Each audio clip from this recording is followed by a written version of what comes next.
welcome back to Studio 21. Today, we've got the turkey drama for you, plus a sneak peek at a new music festival and our final friendly competition of 2024. And so much more on the last episode of the semester. So, as always, it's time to sit back, relax, and enjoy the show.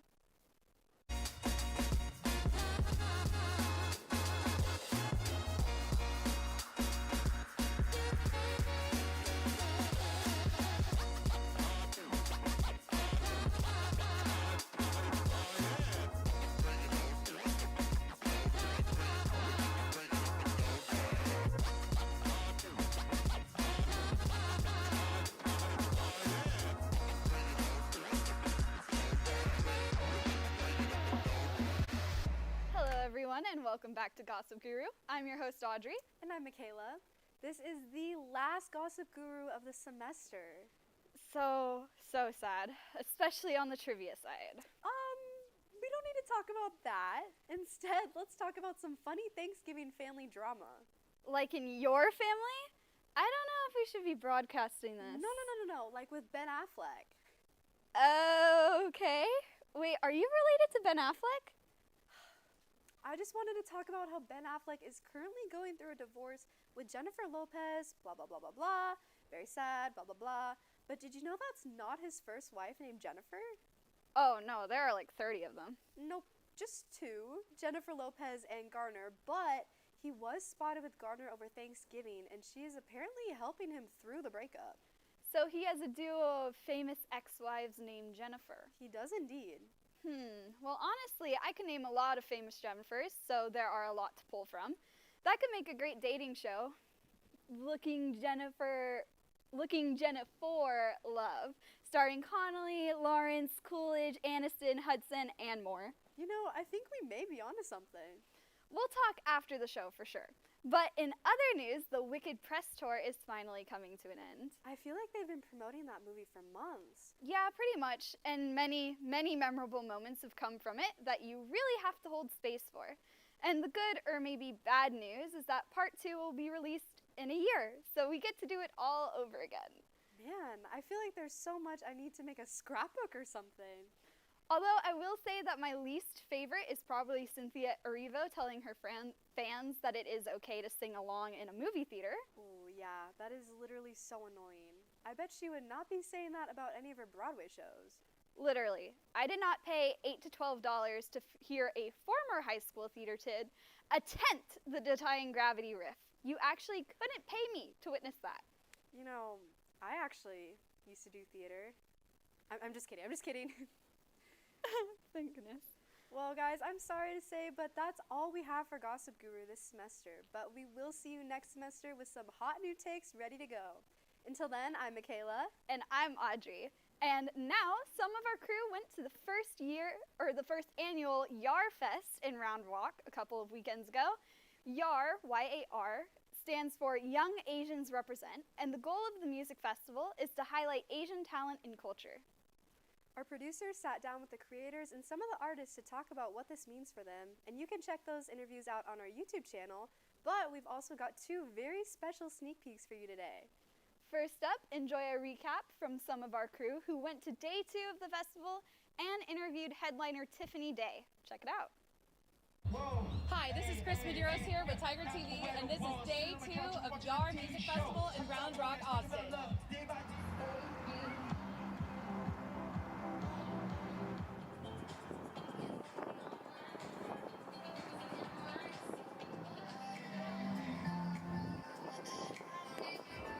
How was it like having a film crew documenting your first ever headline tour?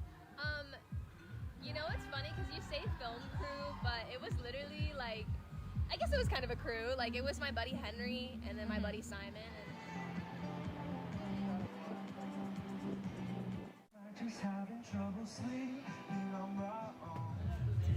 I'm sure I'll have the opportunity to write many albums in my lifetime.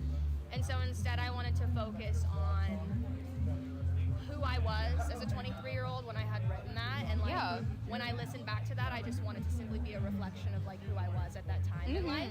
And that being said, I wanted to keep it really light, and so I have this like notes app page on my phone of like really random are just words that I like. And lover tofu fruit happened to be one of the like things, and I was like,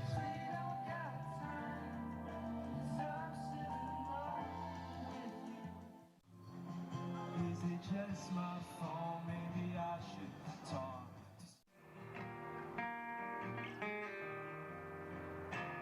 there's like so much more room to grow. I actually was like very nervous releasing the Monolith stuff just because it doesn't feel perfect to me. I also know that it's like nothing's ever gonna feel perfect. If it does, we wouldn't be creating anymore. But like at the same time, like I was very scared to be vulnerable and like show people what it looks like to start from like day one again. Yeah. Meet me in South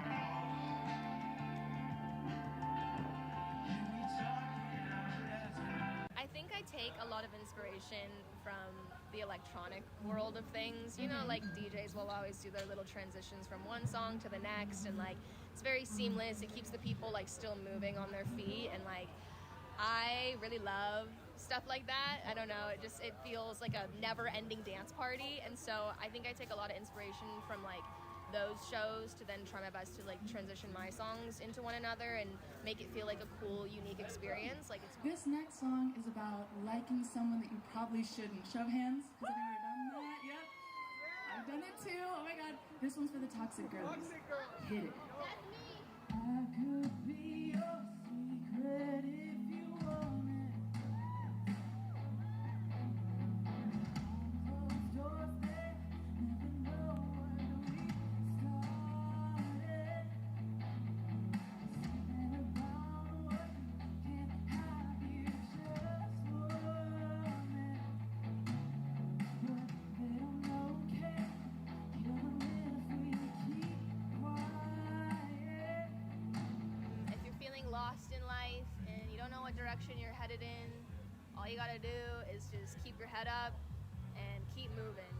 And I know that's like the most cheesy, like most generic piece of information or advice I could give someone. No, but it's true, But though. I will say that if you don't move, you're just there. You know what Yeah. I mean? Like you're just stuck.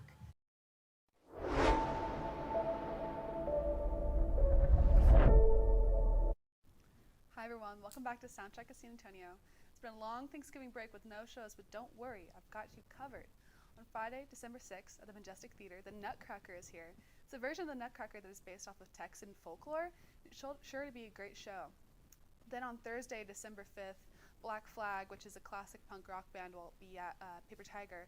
Also at Paper Tiger on Monday, December 9th, the Mountain Goats, an absolutely wonderful folk band, will be performing. It's a great week for concerts. I hope they provide you some reprise while we go through finals. I know I'll need it. This week's local band is actually one we've talked about before, but we have an update.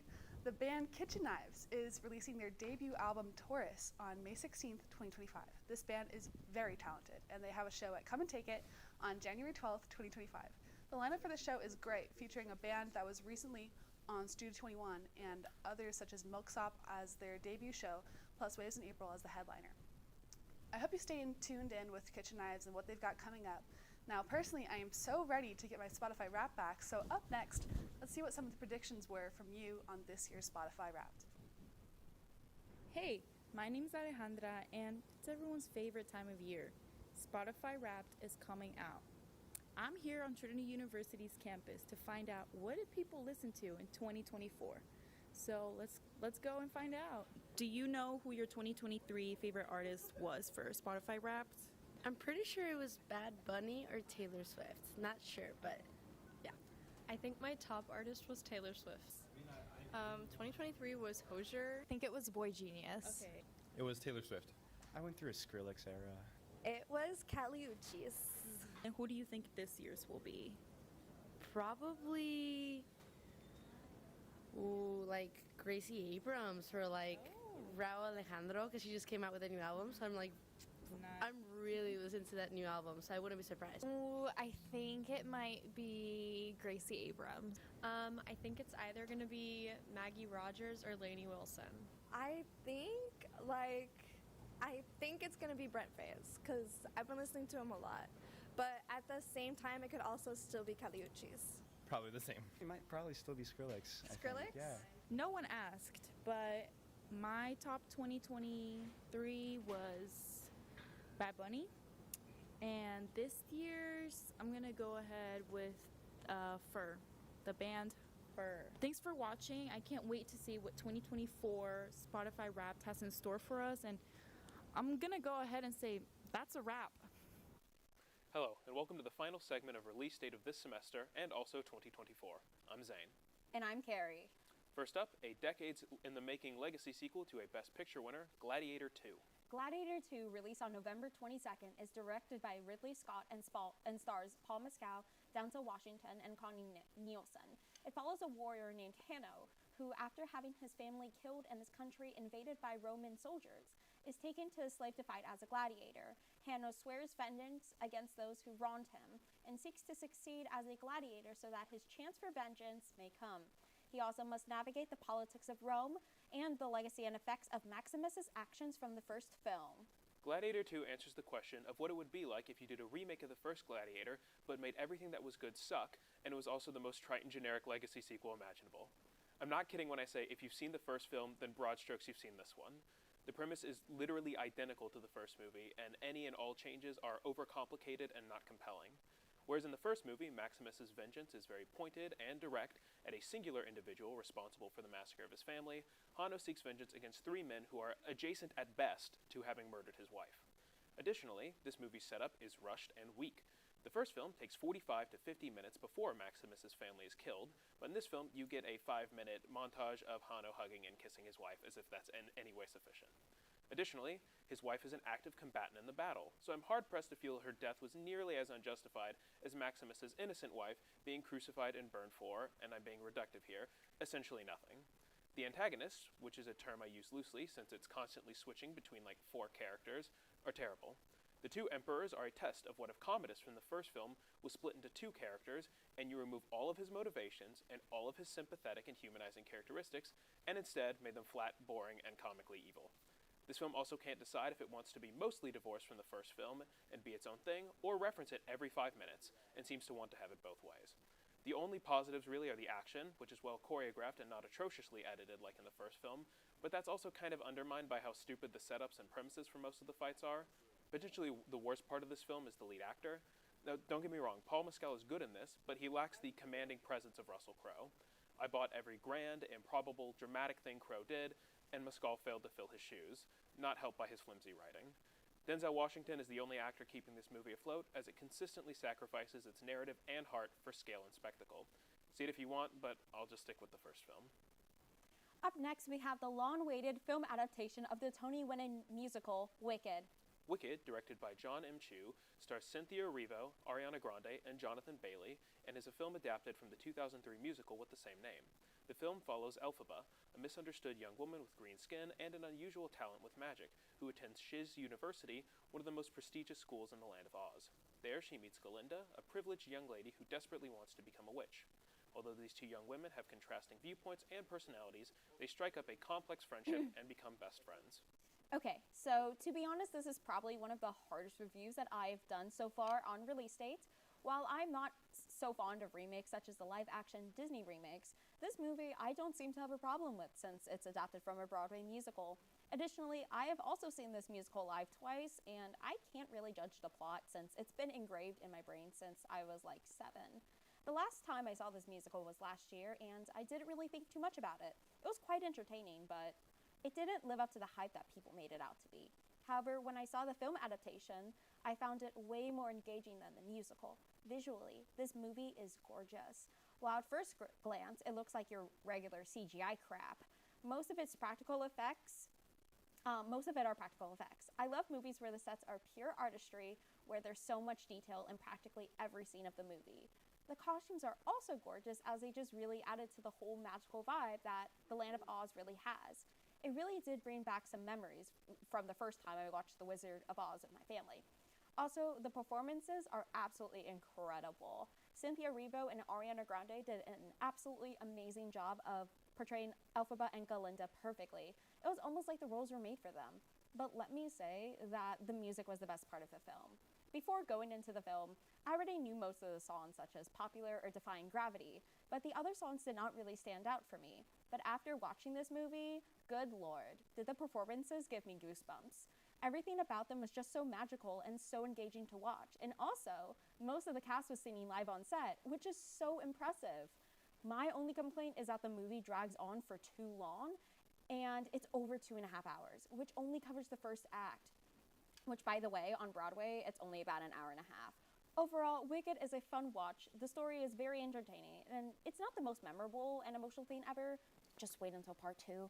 And it's a fun watch that will definitely make you want to sing and dance in the end. It's a nostalgic movie that made me feel like a child again, and I loved it more than the Broadway version. But yeah, if you guys haven't checked it out already, make sure to check it out during the holidays with your family or by yourself.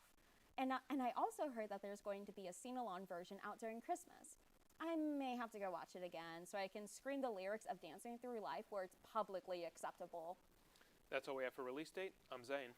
And I'm Carrie, and we'll see you with new reviews in the new year. Next up, a new segment where I rant about something that I'm way too passionate about for something so useless. So enjoy our first gaming guide and stay tuned after for that little friendly competition.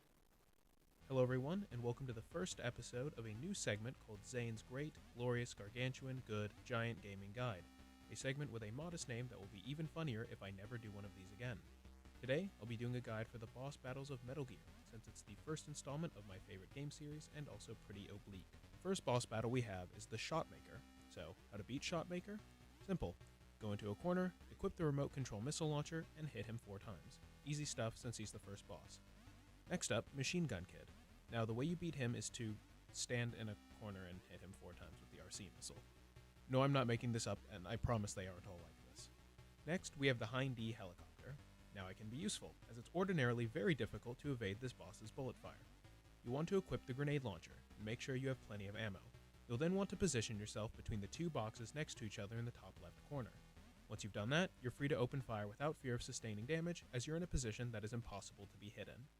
Don't shoot willy-nilly though, wait about 1 second between each shot or they won't register and ammo will be wasted. Next up, arguably the most challenging fight, the tank. For this fight, you'll want to utilize landmines to defeat it. What you'll do is run up into the narrow alley in which the tank moves back and forth when it's in a receded position. Ideally, you'll place 3 landmines horizontally across its path. You can place less if you can't manage 3, but it will require more times coming face to face with it. Note that the tank's machine guns fire alternately between the left and right. While I don't do a particularly good job of this, if the right machine gun is firing, try to stay to the left side of the arena as the bullets are less likely to reach you, and vice versa. It takes 12 mines to defeat it, so 4 solid runs of 3 mines is all it takes.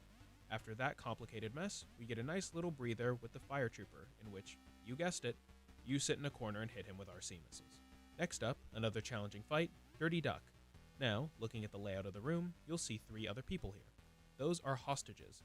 Now, in the boss survival mode, accidentally killing one is a game over, and you must start back from fighting Shotmaker again. In the main game, though, the consequences are more dire. See those stars at the bottom of the screen? That's your class rank, which affects your total health and ammo carrying capacity. For every hostage you kill, you lose 1 star, which is significant, as the boss after this requires a minimum amount of ammo to be beaten that can only be achieved by having a 4-star rank. I definitely didn't kill a hostage my first run of the game, and then played it all the way through to the end, only to realize I couldn't beat one of the last bosses and have to redo a third of it. That would never happen to me. The point is, don't do it. There's also a pitfall in the center of the room that should be avoided, as this game is finicky and will kill you just for getting near it, so hug the wall. Finally, in order to beat Dirty Duck, you'll want to walk directly next to him and use the submachine gun. This circumvents the unpredictable bullet spray of the weapon since he'll be getting hit by every shot, while still giving you the necessary fire rate bonus lacking from the handgun. Next up, we have the TX-55 Metal Gear. This was easily the most difficult fight for me until I discovered a strategy that I'll be teaching you to trivialize it. Those 2 camera-looking things on the wall behind the Metal Gear are lasers that will fire at you almost instantly when you're directly in front of them. Now, you beat Metal Gear by placing the C4 explosives at its feet to damage it. Slight problem though, it can't be just either foot, you must place them on the left and right feet in a specific sequence in order to destroy it. In the main game, you'll only be given the sequence once, so make sure you write it down on a piece of paper or look it up online if you're a loser. The sequence is as follows: right, right, left, right, left, left, right, left, left, right, right, left, right, left, right, right. Hope you got that. The other key is, rather than running around trying to evade the laser, simply positioning yourself in line with its feet and running straight across without stopping, pressing the use weapon button when you're aligned with the feet, you move too quickly to be hit. And with that, you've beaten Metal Gear. Brief spoiler alert, but there's one more boss, the dastardly main villain of the game and one of gaming's most iconic characters, Big Boss. In the main game, this boss battle is timed, making it extremely stressful, especially since you can't use the RC missile. But you can use the normal missile and stand in a corner and wait for him to walk into your line of fire 4 times. Yeah, it's a bit of an anticlimax, but that's your guide on how to beat all the bosses in the first Metal Gear game. I hope you've enjoyed this guide and will go out and play this game, as well as all the games in the series. And don't worry, I promise, even with all this info, there's no way you figure out how to beat this game on your own.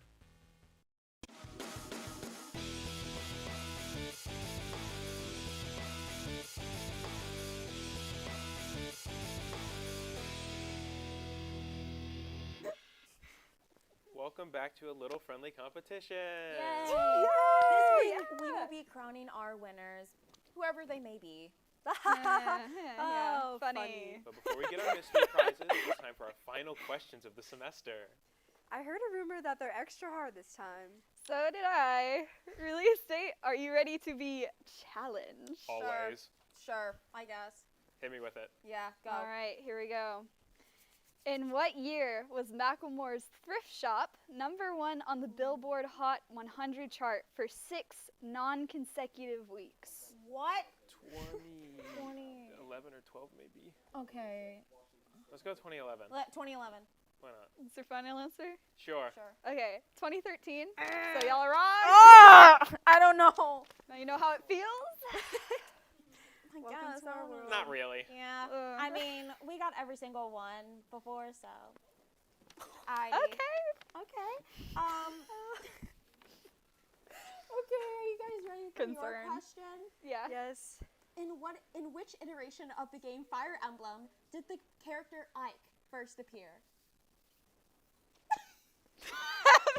I don't even know what that is. You don't know what Fire Emblem is? Is it a video It's a video game, yeah. Okay. Yeah, I have no idea. I didn't even know there were multiple. Fire Emblem 1? Yeah. Fire Emblem 1. Is that your final answer? That's the only answer we know. Okay, so the correct answer is Fire Emblem Path of Radiance. Okay. To be honest, I wouldn't have gotten that one either. There's not even a number. The only thing I know about Fire Emblem is that there's too many games. Yeah. All right. Okay, and that is God. it for the final friendly competition of the semester.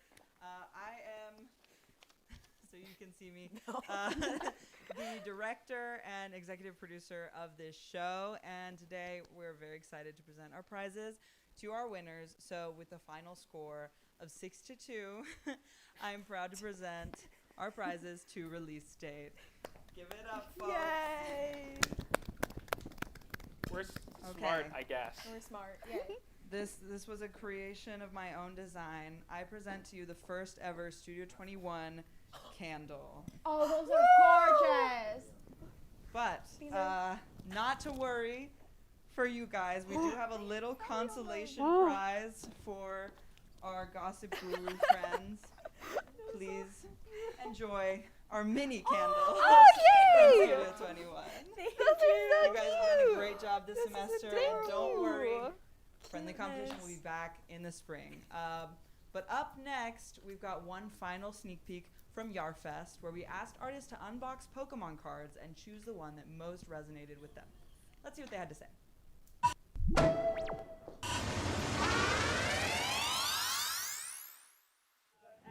I get to open up Pokemon cards! I think this is a very easy decision. I like Gengar the most. That's my favorite Pokemon of all time. And I'm lucky that I recognize it because that's literally like my top pick. So this is me. He's pretty mischievous. He looks pretty cool. He's kind of like round and fluffy and like, yeah, I think he embodies a lot of my personality and looks. So yeah, Gengar's my pick. I really feel like this one resonates. It's tea time. Because there's always tea. This guy got my energy though. You know what I mean? Ghastly, cause he an OG. I'm gonna do Griever just because it makes me think of my dog, and he just looks like he's got nice hair, and I hope I have nice hair. I'm gonna have to go with this right here. Look how sexy this one looks, and I don't even look like that, but sexy.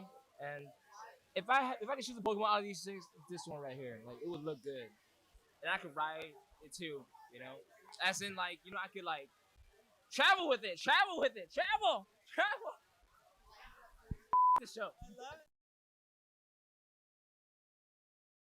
Unfortunately, that's all the time we have for today. And it's a wrap on the semester for us, but don't worry. We'll be back next semester with all of the latest in celebrity news and gossip. The latest in new releases in the movie and gaming world. Live performances and so much more. We'll see you next time, and thanks for watching Studio 21!